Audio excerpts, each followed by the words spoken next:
పెట్టడం జరిగింది. పోతే ఈ ముమ్మడివారం ఆర్టీసీ బస్ స్టాండ్ పునరుద్ధరణ చేయాలని ఈ నిరాహారదీక్ష స్టార్ట్ చేశాను. ఈ ముమ్మడివారం ఆర్టీసీ బస్ స్టాండ్ లోపలికి బస్సులు రావాలి. అదేవిధంగా ఈ స్త్రీల సౌకర్యార్థం సకల సౌకర్యాలు బస్ స్టాండ్ లో కల్పించాలి. పిల్లలు చాలా ఇబ్బంది పడుతున్నారు. గర్భిణీ స్త్రీలు, వికలాంగులు, విద్యార్థులు అదేవిధంగా ప్రయాణికులు అందరూ కూడా సర్టిఫికేట్ ధరలు కూడా చాలా ఇబ్బంది పడతారు. ఈ బస్ స్టాండ్ ఖచ్చితంగా బస్ స్టాండ్ పునరుద్ధరణ చేసేంత వరకు కూడా ఈ ఆమరణ దీక్ష కొనసాగుతుంది. నా ప్రాణం పోయినా గానీ నేను ఈ నిరాహార దీక్ష విరమించడాన్ని ఇమ్మీడియట్గా తెలియజేస్తున్నాను. ఖచ్చితంగా ఆర్టీసీ సిబ్బంది వచ్చి ఖచ్చితంగా పునరుద్ధరణ చేస్తానని నాకు భరోసా ఇస్తే ఖచ్చితంగా నేను ప్రాణత్యాగం చేశాను సరే ఈ బస్ స్టాండ్ కోసం నేను ఈ నిరాహార దీక్ష కొనసాగిస్తానని తెలియజేస్తాను.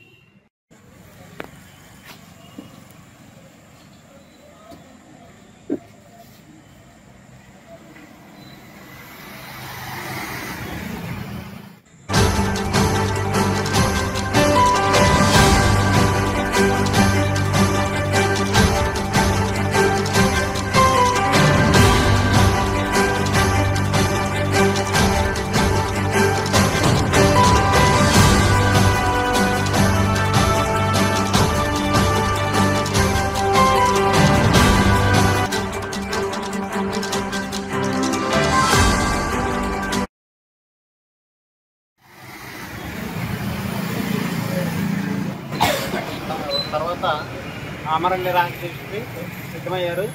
దానికోసం ఆమరణ నిరాహార దీక్ష కోసం మేము కూడా ప్రాణాలు తెగించి బస్ స్టాప్లో బస్సు పనులు పూర్తయ్యే వరకు మేము ఆయనకి మద్దతు ప్రకటిస్తున్నాం.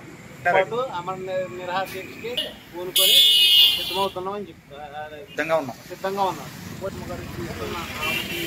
ఆమరణ నిరాహార దీక్షలో మేము కూడా మద్దతు పడుతున్నాం.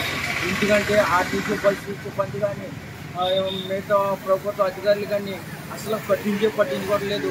ఈ రోజుకి 25 రోజులు అయింది. 25 రోజులైనా ఎవరికి ప్రభుత్వ అధికారులు కానీ సేమ్ కుట్టినట్టు లేదు, ఎవడో పట్టించుకోవటం లేదు అని చెప్పి సభాముఖంలో తెలియజేస్తున్నాను.